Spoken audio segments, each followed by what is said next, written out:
2019, a benchmark report by Influencer Marketing Hub stated that 92% of consumers believed that influencer marketing was an effective form of marketing. Due in part to features like checkout on Instagram, which allows consumers to select from various options such as size or color and proceed to payment without leaving Instagram, 83% of consumers surveyed claimed to purchase items that are advertised by influencers.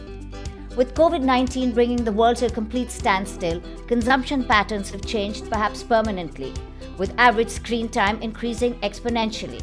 Does this finally mean that it's the end of the road for print media, or will content and content creators survive across medium as long as their storytelling is relevant and engaging? Welcome to the second episode of the Lakmé Fashion Week podcast, and I'm your host Nonita Kalra. Our topic for today, telling the same story, the convergence of print and digital. We talk about content with its creators in an exciting discussion. I have with me Mehernaaz Dhondy, Mitali Sagar, and Malini Agarwal. With over 20 years of journalistic experience in Indian fashion, Mehernaaz Dhondy is the editor of Grazia India. Prior to this, she spent 10 years with Elle India, which she left as the deputy editor. She has spearheaded the Grazia Young Fashion Awards, one of the country's coolest platforms for young designers, which is now in its 8th year. Mitali is the Me of House of MISU, which she co-founded with her partner and best friend Sumaya. Just when social media and influencers were starting to gain momentum in India, about 8 years ago. She wears many hats, which as an influencer you must, but above all, she's a businesswoman who uses her voice not only to share beautiful content, but to also make a difference. Malini Agarwal, or MissMalini, is the founder and creative director of MissMalini Entertainment, a leading media lifestyle brand that creates engaging multi-platform content geared towards India's internet generation. My first question actually is to you, Malini. Influencer marketing has been around for a while. I think, you've been an early adapter. But suddenly, from March 2020, it feels like a tsunami that's hit us. And it's almost destroying all other forms of communication in its wake. What on earth happened? I think, I'm a bit of a fossil when it comes to the digital world, having started in 2008. Yes, there's been a tsunami, but I think that it's been picking up for a long time. I think that we started seeing it back in 2010, where people were kind of curious to what is this internet world? I don't understand influencer marketing. Nobody really had a budget to promote it. But I think over time, it's matured as a market as well. And it really required the brands to also see eye to eye with the creators and not be so suspicious of them. And I think what's happened is you have a world of it, right? You in any world you'll have, even whether it's in print, you'll have people who really put the effort in, do their research, create their content well. And then when you see that it's a very popular medium, a lot of people will want to jump in and say, okay, I want to do it too, but I just want to make a lot of money really fast. And as a result, a lot of times what happens is then everybody gets a bad rap for it. But I think that I'm a big fan of the digital, world coming together, because it's very democratizing. If you think about it, even when I entered the world, it was very intimidating, to see the people sitting front row at Fashion Week. I didn't know anyone. I don't think someone like me would have made an inroad and reached that place if it wasn't for the medium that I was given. Mehernaaz, I have to ask you this because you are asked over and over again. Print has died. Has print died? How did sort of life change for you from sort of March 2020? And did you see that at some point that magazines would stop printing? They would, that when you went back, I think Grazia.in would maybe be even more important than the magazine. I don't think there is a fight between print and digital, because now we are a brand, and that brand can exist on multiple platforms. Which is exactly what we've been doing for the past few years. Nobody has lived with their head under a rock saying that, of course, we are partial to print, yes, of course, but not realizing the power that digital can unleash would have been a mistake if you had ignored it all the way and then in March 2020 decided to wake up and suddenly jump right into it. So for us, the major change has just been that the entire format of what we used to do in print went into a digitized version as well. But there were that many more offerings that we've picked up on. Literally 2 weeks ago, we finished a virtual beauty festival which would have happened actually on ground. Yeah, there's another leg to us as well as a brand. There's digital, there is print, and there is on ground. So literally everything right now is resting on digital, and I think digital, with its prowess, is so much that it can accommodate all these platforms. And of course, who's telling us about the numbers? It just reaches out to that many more people. Like our circulation figures, which would be these numbers which would grow over a period of time, they would plateau, they would, like, you know what the numbers in terms of circulation has been. But digital, it's one way up. I'm just going to jump in there and say, I think what's also happened is that it used to be that fashion was meant for a certain set of people. It felt a little bit intimidating, to be honest. When I look at a magazine, it's like, I can't look like these people. But influencers who are sitting there without their makeup on on certain days, making fun of themselves, being self-deprecating, could be all sorts of, you didn't see that many types of body shapes and sizes. There might be the one-off show that talked about it, but here, it felt much more relatable. And if you look at what a lot of influencers are doing, they're seeding in their fashion content in a way that it actually resonates with a larger audience. So that's also why the audience has grown, because more people are exposed to fashion using influencer content. One, because of the numbers, and two, because of the kind of content that's being created. Authenticity and relevance is going to be needed across every platform, whether it's a brand like us putting it out, whether it's an influencer. I think without these two things, in fact, that can render you useless. Forget not being on digital. If you're not authentic, if your content, no matter where, on which platform it is, if it's not relevant, that is your setback. I've always talked about influencers as a really important part of the fashion ecosystem because they've always been evangelists for us. And I think, Mehernaaz, you'll agree with me that print, and I love print, but I'm going to be very honest about print. Numbers for print had stagnated hugely from the time we were at L. Then growth was in the negatives. I don't think anyone could say our circulation has increased. Your reach was increasing because you had digital. With influencers, fashion magazines got back some of the heft because influencers love fashion so much. They worship the magazine more than your regular girl. They spread that love for the magazine across to their audiences. And I think that this was a very beautiful way of working together. Mitali, am I correct in some of this? Your journey into, starting this content, you actually say you did it because you love fashion. 100%. If it wasn't for fashion magazines, I don't think we would have the amount of passion and love we have for it as we do today. And we have associated or collaborated or been in every fashion magazine that exists in our country since the time we started. So I definitely have to agree that heavily we do depend on fashion magazines. But also on the other end, the reason why I think a lot of followers are dropping or switching, or why viewership is decreasing, is because fashion magazines have models, actors, things like that, whereas influencers are like that girl next door. We become relatable. We're that person that could be in your class. Maybe we are in your class. So people are more willing to buy something that I would talk about than someone like a Deepika Padukone would talk about, because she's already unreachable, whereas I am someone who is extremely relatable to you. So I think that's where, just in terms of sales and marketing, the two differ. But yeah, definitely fashion. I still flip through my Vogues, my Harpers, my Cosmos, my L's, all of that. Still a big and your Grazias. And my Grazias, definitely. I was reading the Grazia this morning in the shower. So I definitely get my magazines. I love them. I use them as decor in the house.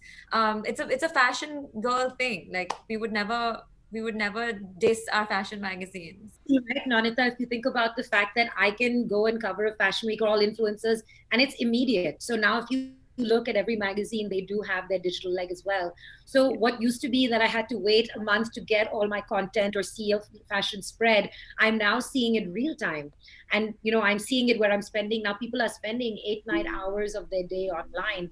So the amount of time, and the sad truth is we very rarely put our phones down for anything. Even during meals, you might even be flipping through a magazine and still have your phone on and be swiping through Instagram. So you're going to where the party is, right? The content is coming to you now. And that's making you, I guess, a little lazy in where it's all coming to me. I don't need to go looking for it unless I'm a super fan of fashion, where I know that the magazine is where I want to go. I'm not sure if you're lazy about, content coming to you, because I think, and all three of you will agree with me, the charm of digital is access, right? And it's the sense of feeling that you know who this person is. It brings me back to what Mehernaaz said, that you have to be honest and authentic. And if it's pretty much like the reality show of someone's life, right? You see them looking gorgeous, you see them, without makeup. How important is that? Because let me ask you this. There are times when a lot of content looks really manufactured. Right through COVID, every time an influencer did an outfit of the day and was completely tone deaf to what was going on, I flinched. So, how do you explain this sort of almost tone deaf aspect to it? So for Sumaya and I, with our platform, I think the first 3 months, we almost went dead cold on Instagram and on social media. We weren't putting up too much content. Our content was more of what we're up to today. So I was stuck in Mahabaleshwar for a couple of months and I was pregnant. So that was my conversation. Sumaya was doing a lot of cooking. Her cat passed away. So that was her conversation. But we weren't really delving too much into fashion or beauty or trying to do makeup looks because it wasn't relevant. We were talking also about how to help with the COVID situation. There were so many people struggling. So use your voice responsibly.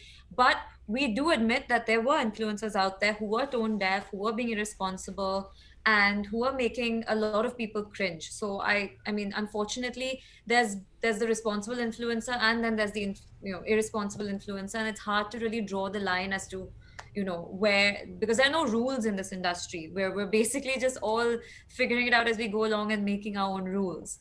So that's just how it is. And a lot of times a lot of times also what happens is, and this is something that the influencers are facing and we faced it for so long, is you have to really play that balance between being who you want to be and being authentic and saying, but the algorithm is favorable to the girl who's putting up the sexy picture.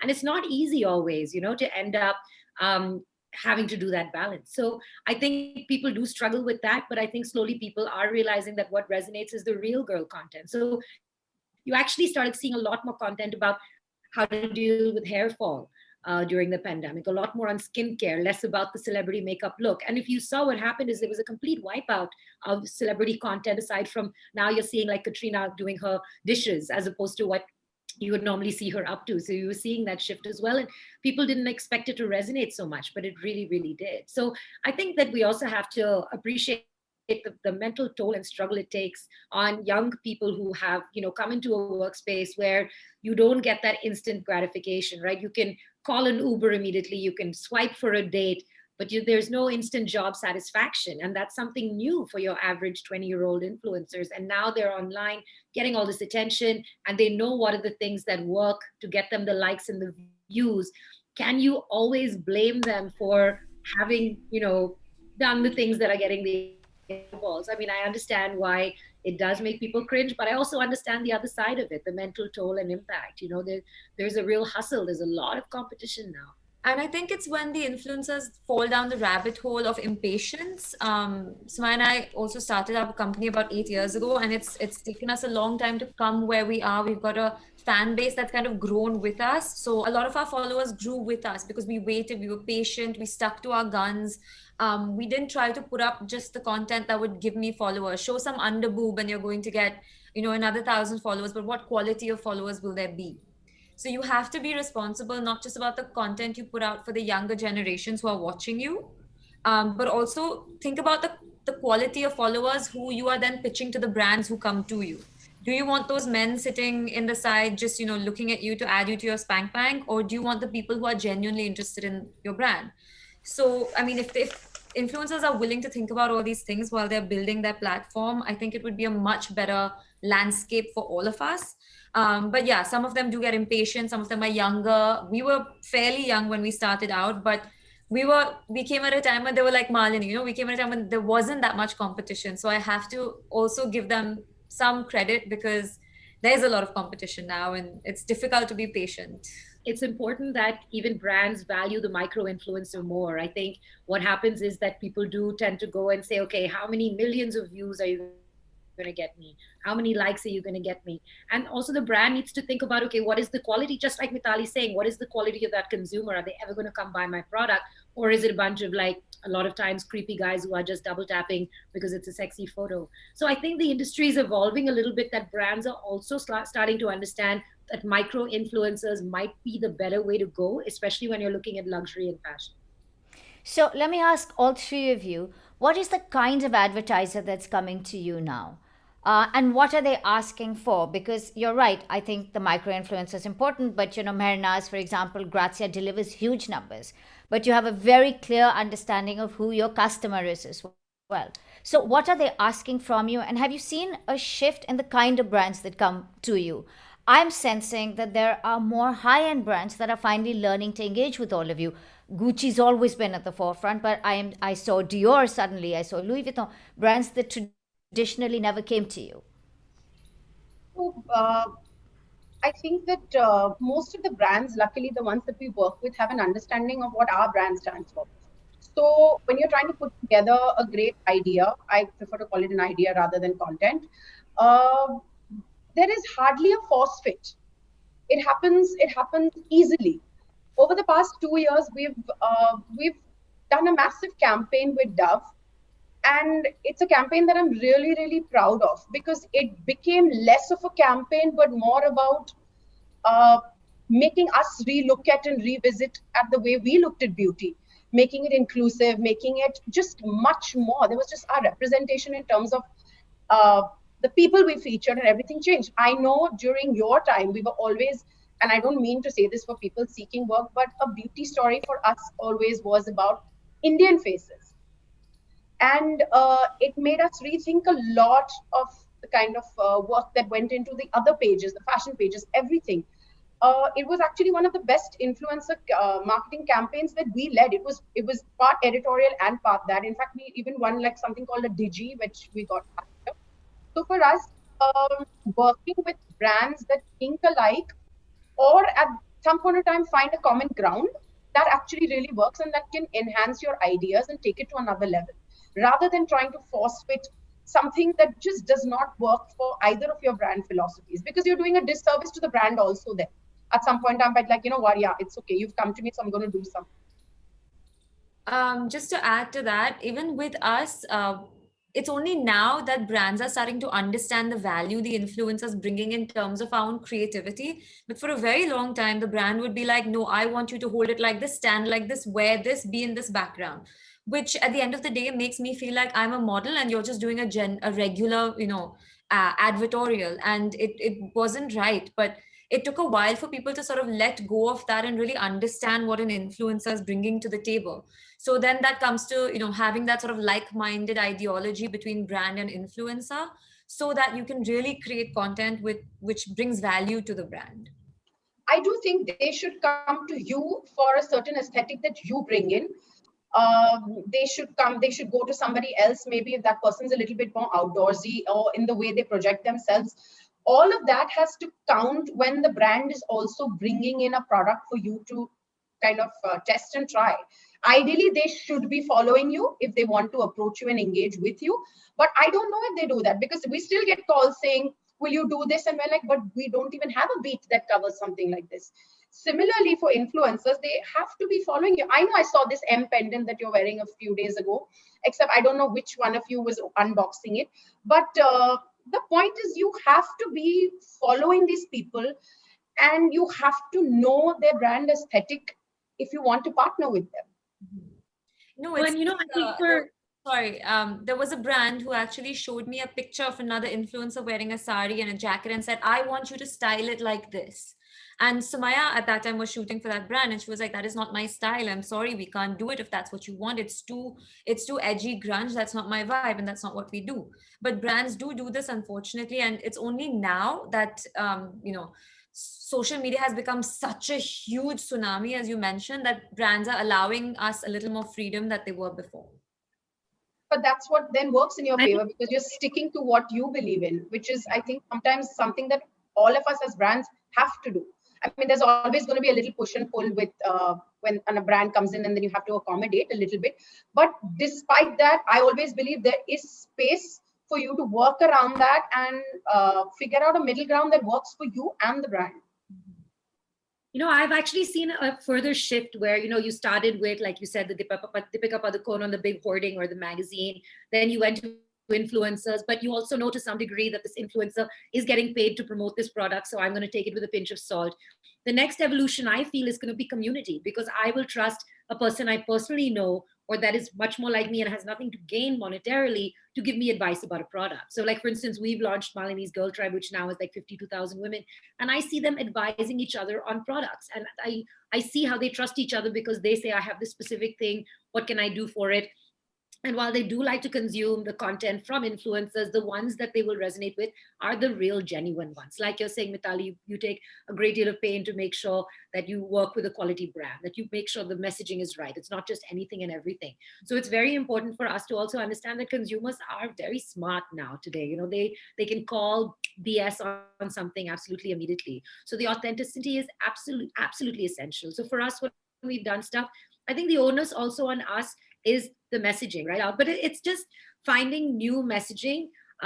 Like you said, it doesn't need to be in your face that, hey, I'm empowering you. Hey, I'm doing this. Make it casual and real. And the future is going to be real people, I think, even beyond, because everyone's an influencer, right? Even if someone isn't a social media influencer, they influence the 200 people in their orbit. So, you know, Sabyasachi actually told me a long time ago, and there's no one smarter than him when it comes to marketing. He said, I'm not interested when celebrity wears me. I'm excited when the real girl wears me, because the word of mouth is more important than anything else. And I think with community, Malini, I was very moved when you actually said, I love coal. And can you all recommend a great coal for me? Because you reached out to your own community, something that you've started. But it brings me to two questions. One is the beauty of social media, of digital, of influencers, is they can reply to each query personally. And that personalization perhaps was missing from magazines, Mehernaaz. We could talk to people generically in a larger way. We had an assumption that the girl understood all of this. But this one-on-one personalization, I think, is critical. So let me ask each one of you this. How have you brought it into your specific space? You know, Malini and MissMalini, Mitali and MISU, and Mehernaaz in both print and digital. Yeah, so I think also that depends on the tonality of voice. I think that it depends on a brand, how, on each brand, as in by brand, I mean a magazine, about the way that you speak to your audience. I don't think we talk down to them ever. Voice is a little bit chatty. It's a little bit of a conversation. We're not ever going to tell you that, look, if you don't buy this, you're uncool. I'd rather be in a space where I'm offering you 10 options, which could work at multiple levels. It could work for you, your body, your wallet. It's all of that.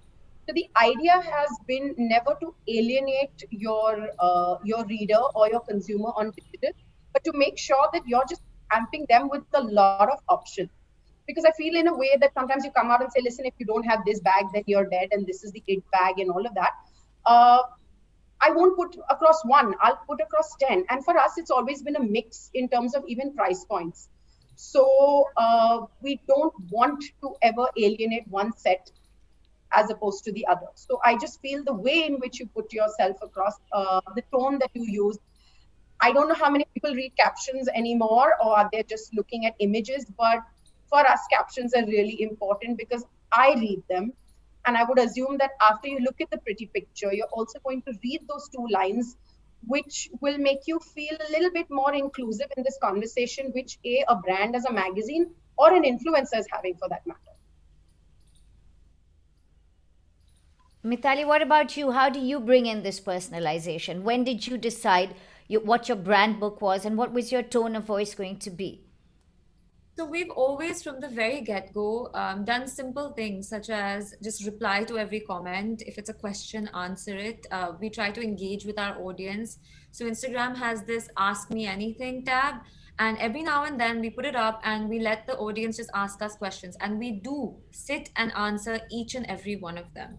So just recently, after I delivered my baby, I put it up, and I got hundreds of questions coming in, not just about pregnancy, labor, skincare, hair care post-pregnancy, all these things.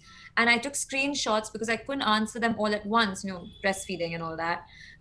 So I literally took screenshots. I wrote down the questions that I wanted to answer. And then I came back a few days later and I answered all of them. So, something as simple as this, just letting the person know that, hey, I've heard you and I will definitely answer your question to the best of my ability, makes a huge difference to your audience. That person will stick around, that person feels like they are your friend, and that person will be loyal to you. So, something as simple as this can really keep your audience hanging in there. Malini, how do you manage it? You've been in the business a really long time. You had actually created a separate persona so that you were able to be Malini Agarwal, and Miss Malini was this character that we recognized. And you've grown, you're huge, you're a juggernaut. How did you keep the personalization? And do you think that's the critical differentiator in this conversation? Yeah, so when I started out, the focus was really entertainment and Bollywood and showbiz. And I think the big differentiator was that most things that you would see when it came to whether print or television, it was much more of a, sort of a data dump of who came where with who. Here are 10 pictures of them. You didn't really get a fly on the wall perspective, which is what I was trying to give. So I never said I'm a, movie critic or I'm a fashion expert. It was always my opinion. I sat here and I liked. But for me, I think the evolution has been, like you rightly said, it's been a good, 15 years now. We started off by doing that real girl connection. I used to write my blogs as a letter to one person. It wasn't a media story. It was MissMalini having a chat with you, living this life, but taking you with you, like your virtual BFF, who never had that perfect outfit to wear, didn't her own hair and makeup, but was somehow inside at this party where it felt like, okay, she's one of mine and she's going to tell me stuff. The evolution for us really has been, like you said, this girl tribe where I feel I really think we're making a difference by connecting with real people about the things they care about. I think you'll all resonate with the fact that I'm tired of hearing that women's issues are sexual harassment and empowerment. We don't all need empowerment. We just need people to get out of our way sometimes. And I think, whether it comes to food or travel or luxury or mental health or relationships, there's so many other things we think about. And so if you look at the perspective from why do people buy things? To feel good about themselves, to look good, to make an impression. And why do they not? Because it's embarrassing if they get the wrong thing. They don't know what people are going to say about them. I think the key here has been being the virtual or the print BFF. Whether you did it in print with the kind of stories you did, the fun quizzes and those articles, or whether virtually you're not intimidating them. So that's really been key, is to never talk down to someone, because the worst feeling in the world, and we all feel it when we see someone bigger and more famous than us saying they have such a better life, I wish this is, and imagine how many people feel that about you. So being honest about, hey, my life is not perfect. And I put up a post about how, so I have one kidney, it was a birth defect, but nobody knows that. I walk around with this inside my body, but imagine if it was flipped and everyone could see it, I would be treated so differently. So nobody really thinks about what people are going through on the inside. So I think that's kind of been, a very purposeful focus to make sure we talk about that.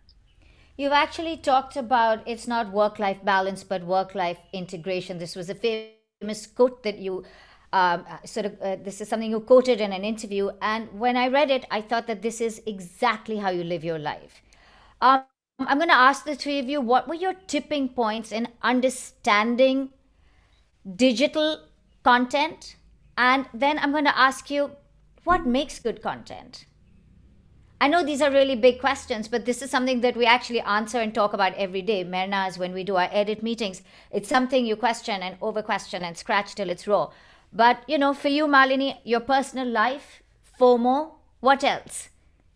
I think my big tipping point was a really random thing. I remember I used to love being on the radio. I was a radio host for 9 years. And I remember being most gutted the last day. I put the faders up for the last time and played Bochali or something dramatic. And I never thought I'll feel that way again in my life. And then I started the blog literally on a whim, because I used to write a gossip column in midday, but they would always chop it down to a certain number of word count. And then I never had enough space. And someone suggested I start this blog. And, it was just something that was a hobby I started on the side.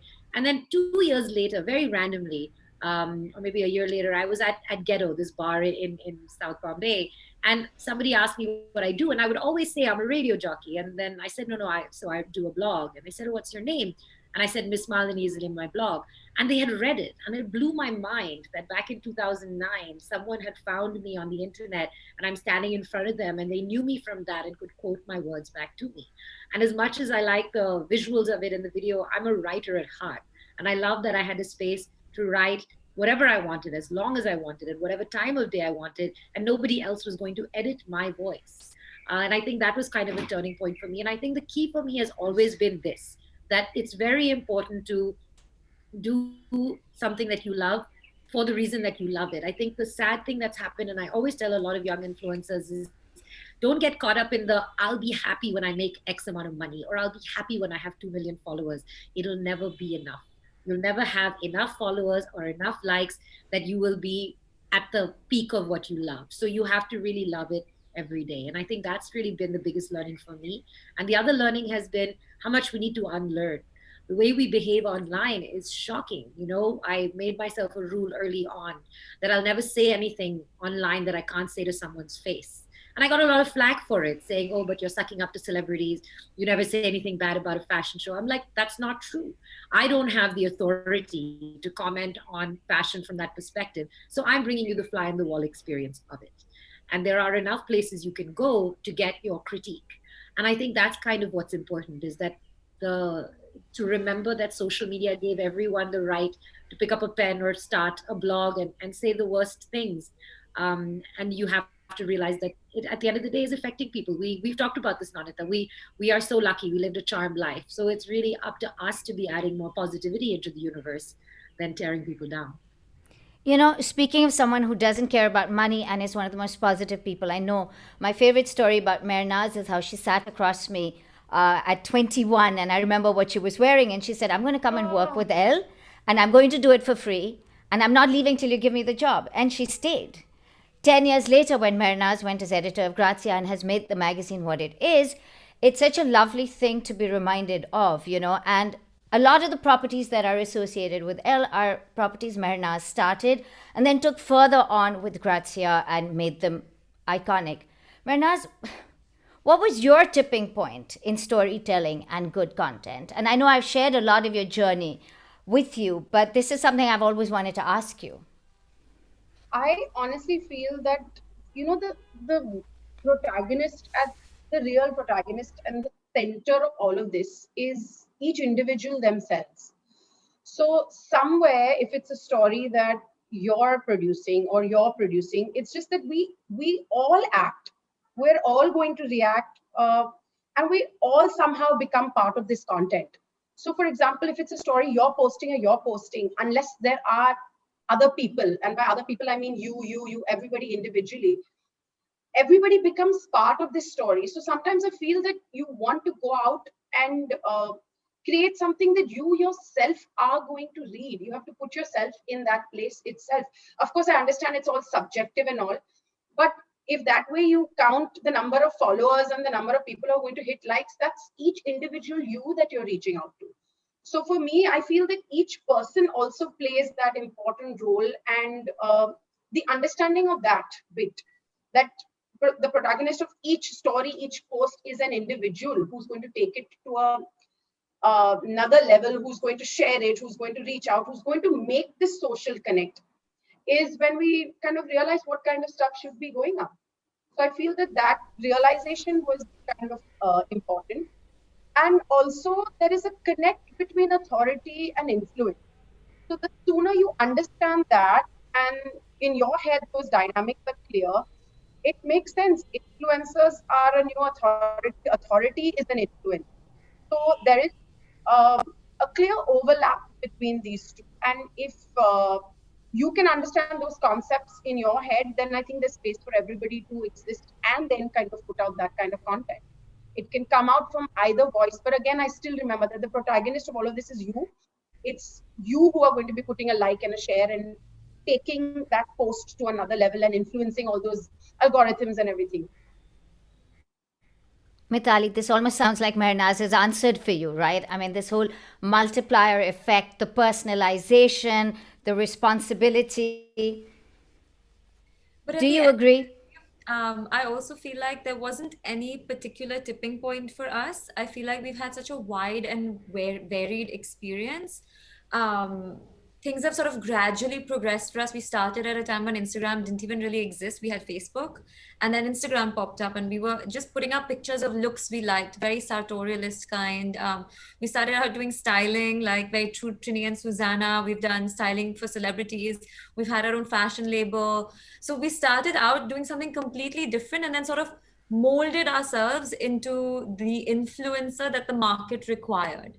So I can't say there was a tipping point. There were many like aha moments.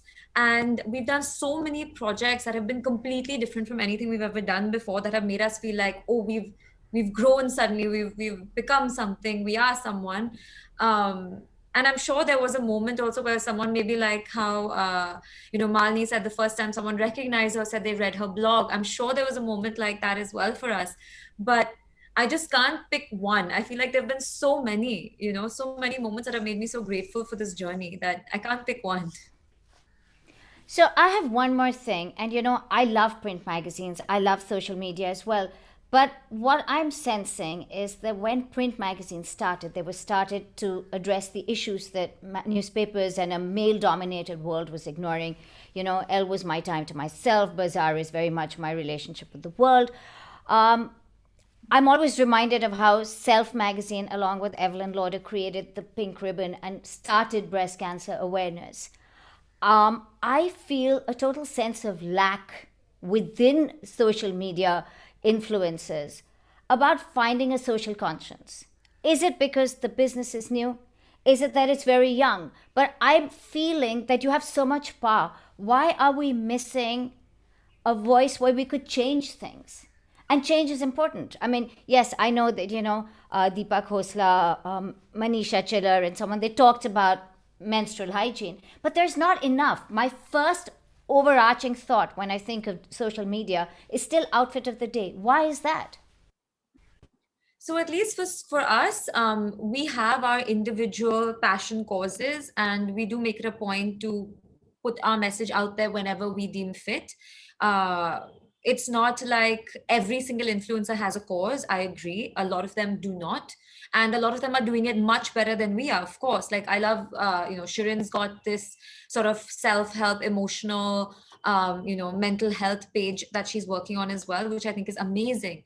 So there are influencers who are doing it in a bigger way. But I feel like as long as at least some of us, to start with, are speaking up about things that are important, whether it's, save the planet, whether it's politics, whether it's, empowering women, whatever it might be, as long as it's being used to some degree, I think that's good. But yes, I agree, we're not doing it enough, and some of them are not doing it at all, and that needs to change.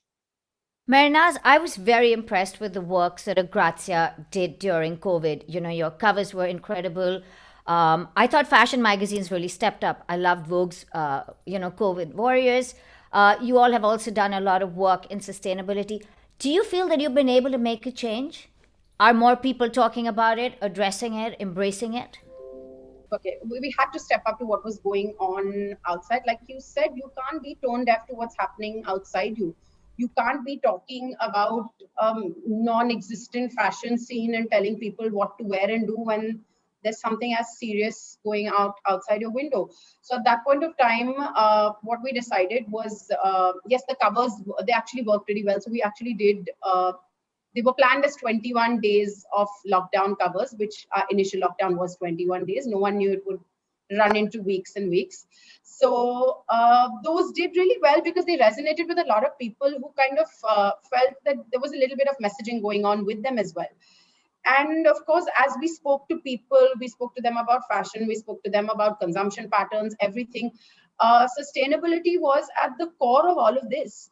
It was something that we'd been talking about, advocating for the past few months, but suddenly it seemed like it had to be top of the list at that point of time, because people had to be aware of what was going on. And if things were, regardless of whether the pandemic continued or not, consumption patterns had to change. And that gave us a lot of free time also to talk about it. And when fashion had taken a little bit of a backseat, people were more up to engaging with us on this kind of a conversation.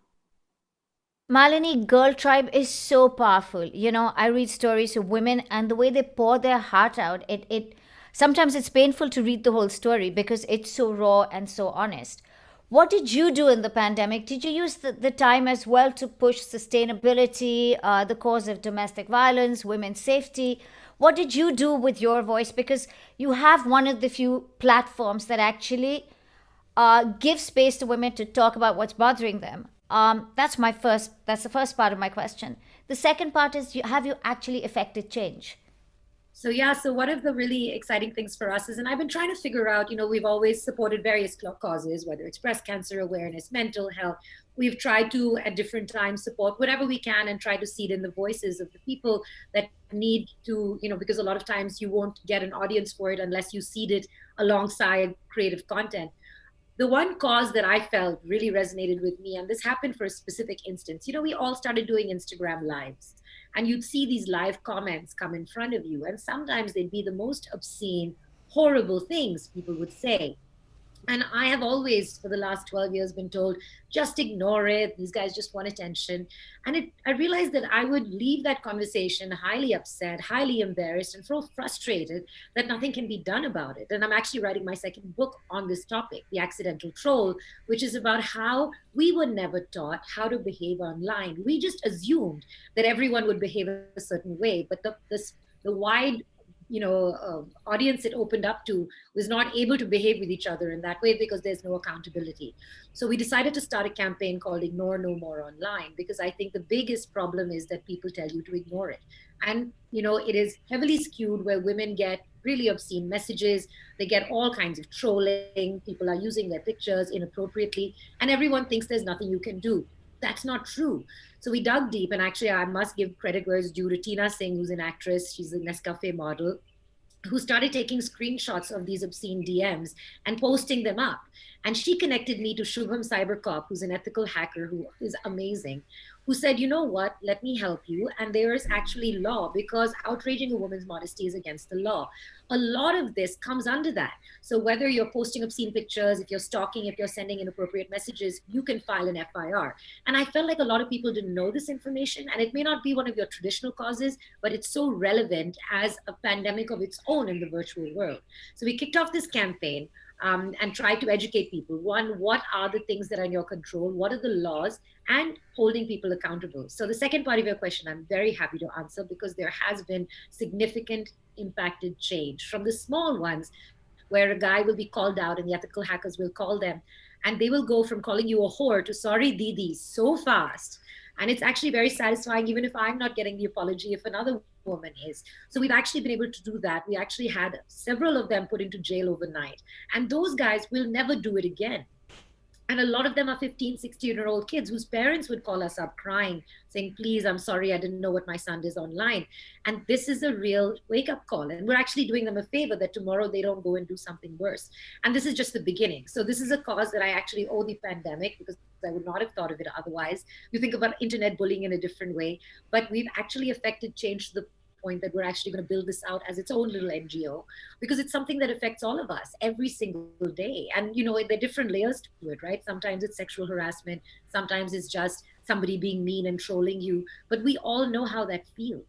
And if there's accountability, there will be change. So we've been really happy about that. But I do have to disagree slightly on the fact that, we're saying that a lot of people don't have causes. I think they do. I think we don't necessarily always understand them. And I don't think we're looking everywhere that they have causes. So there's Bhuvan Bham, who's a much more mass content creator.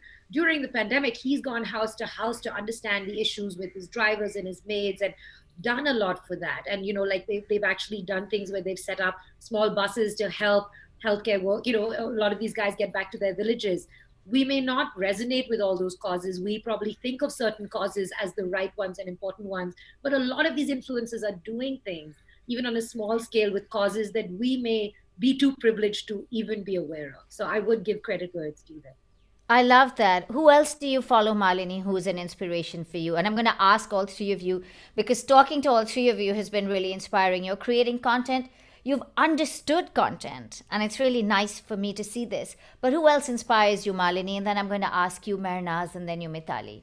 So one, I have to say, Nanita, from way back, and I have to give you credit for this, when I first joined the industry and I was not very welcome into it, I will always remember you were the very first person who was so kind to me. We stood in Indigo and you came up and said, so hi, what's your deal? Who are you? And it was a huge thing to me. So I really appreciate that, because you did in person what I wish more people did online. A couple of people that I really admire are people like Kusha Kapila, who's not your traditional, fashion or beauty blogger, but she does it so well, and she's so eloquent, but she also does comedy. And I think there's a great space for motivational comedy today. Obviously, has MISU, Masu Minavala, Komal Pandey.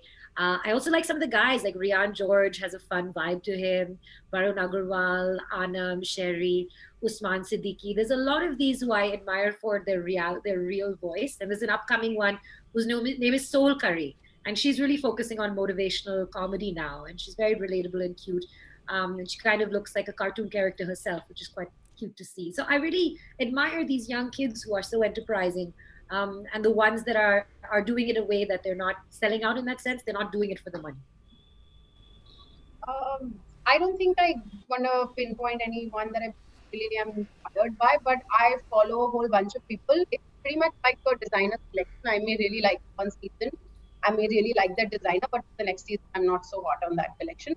So literally, I think content changes on a daily basis. Sometimes I really like what somebody's done, and the next the same their treatment for another brand I may not be too attached to. So, but I think I pretty much follow everybody. I think I take on all recommend. Let me put it that. Mehernaaz, does it bother you that sometimes content seems driven by money as opposed to just pure content, because we're magazine walas and we were so driven by just the beauty of a story or an idea? Is that why you change your mind about them often? If someone feels too content heavy, I mean, too promotional heavy. No. It's not to do with promotion. It's just the way. I guess it's as subjective as somebody liking a cover or not liking a cover. Sometimes I'm on the fence about some of my covers as well. I need a tip over either side, but the point is, it just differs from post to post. Let's not even say person to person. I might really like something that somebody's done, maybe with a hair post, but when it comes to a fashion post, I may not find that engaging. But I'm not going to dismiss it off. I'll just put it down to me being that content being subjective to my liking it or not. And you, Mitali? So definitely Malini, because I've been watching your journey since before I started doing what I do. When I was working in PR, and I'd be picking up the phone to call Malini's website and try to get something on there. So I've been watching your journey, and it's a great inspiration to me and to a lot of people like me. Definitely from the aspect of creative content, I love the Love Bugs. Absolutely love Deepa for what she does from the sense of fashion, as well as for what she does for the world.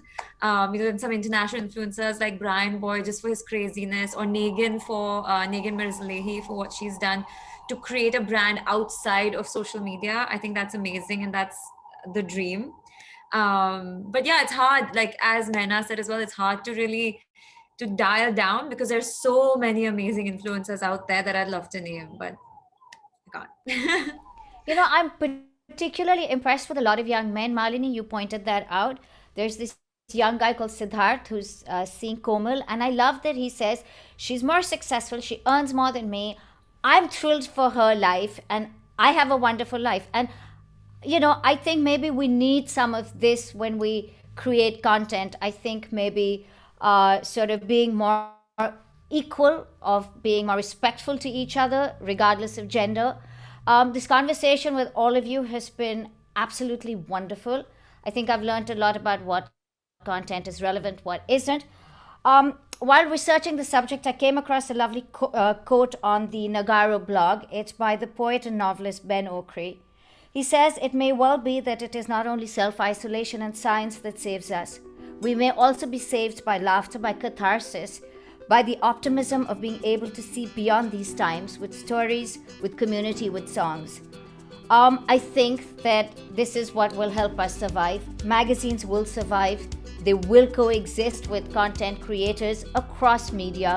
I think as long as stories are authentic, honest, as you've all said over and over again, I think that that's what's going to prevail, the true story of the true person. Thank you so much for joining us. It's been an absolute pleasure.